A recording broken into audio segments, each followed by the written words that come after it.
আলহামদুলিল্লাহ। আসসালামু আলাইকুম রহমতুল্লাহ বারাকাতুহ। তিরমিজি শরীফ। ঘুম থেকে ওঠার পর হাত না ধুয়ে পানির পাত্রে স্পর্শ না করা। তিরমিজি শরীফ 24 নম্বর হাদিস।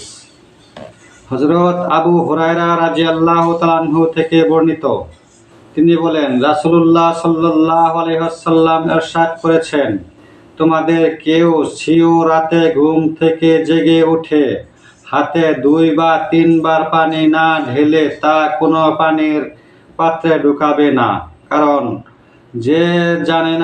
সে জানে না তার হাত ঘুমন্ত অবস্থায় কোন কোন স্থানে রাত কাটিয়েছে। উক্ত বিষয়ে ইবনে উমর, জাবির ও আয়েশা রাদিয়াল্লাহু তাআলা আনহুমা থেকেও হাদিসটি বর্ণিত হয়েছে।